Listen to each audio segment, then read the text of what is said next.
Now, I think this one's really important because everybody's going to have their own self-reflection on where they fit better on the spectrum. Some people, they like the 9 to 5. They like being an employee. They like coming in and knowing what they have to do and what their job entails. And some people like the adventure and the opportunity and the struggle and all of it that comes in with the entrepreneurial role. But you have to look at them both and say, okay, which one suits my lifestyle, the person that I want to be, and who I want to grow into. So there is actually on the worksheet, you'll find that there's 2 tables, one for being an employee and one for being an entrepreneur, where you can start listing pros and cons based off of your personal preference for each of those opportunities. So you can either follow along or do this later. But definitely we encourage you to go through it and figure out, if you were to be an employee, what would be the pros, what would be the cons, and vice versa for entrepreneur.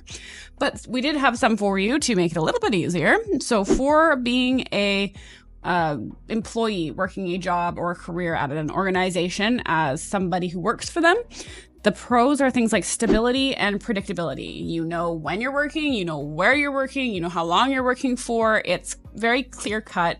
It gives you, stability in your home life as well, so you can have a nice work-life balance, which leads me to number 2, which is work-life balance. Having that defined work hours, having paid time off, fewer responsibilities outside of work, all of that will tie into having a nice balance between what you're doing in the workforce and what you're doing at home.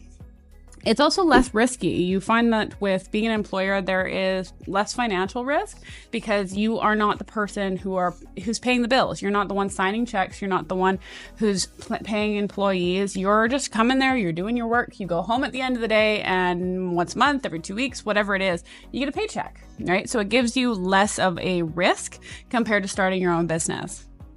You also have defined roles and responsibilities. Again, it gives you a very clear direction of what you're responsible for. There is no, okay, who's doing this, who's doing that. It's you have an idea of what your job is. Of course, we totally encourage everyone to expand off of that. What else can you add to an organization? But the expectation is already set out. It's already outlined there for you to make it very, very easy. The next one is social environment. It gives you an opportunity to interact and collaborate with colleagues, to work with people, to have that more of a team dynamic, which you don't always get in the entrepreneurial side. Sometimes you're working alone when you're an entrepreneur. Sometimes you only have 1 or 2 people, maybe they're cross country. Typically, though, in a company setting, you get to work with them. Like, I get to work with Dean and Damon sitting right here, which you do get those into all types of opportunities, but you might not get that close connection or that daily interaction that you're looking for if you're an entrepreneur. So it's something to keep in mind. Also, professional development. You get to access training, you have mentors, you have career advancement within that organization.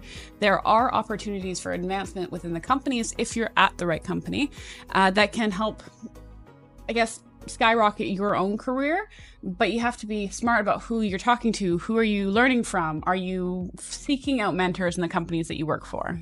And so a little disclaimer here. I know even though we're talking about like the pros of being an employee, there's a lot of people that work as employees, but the expectations set by their employers is just as high as being the boss at the company or being the owner of that company. So, if you're already feeling the pressures of, I'm having to work like an owner, then ask for the equity.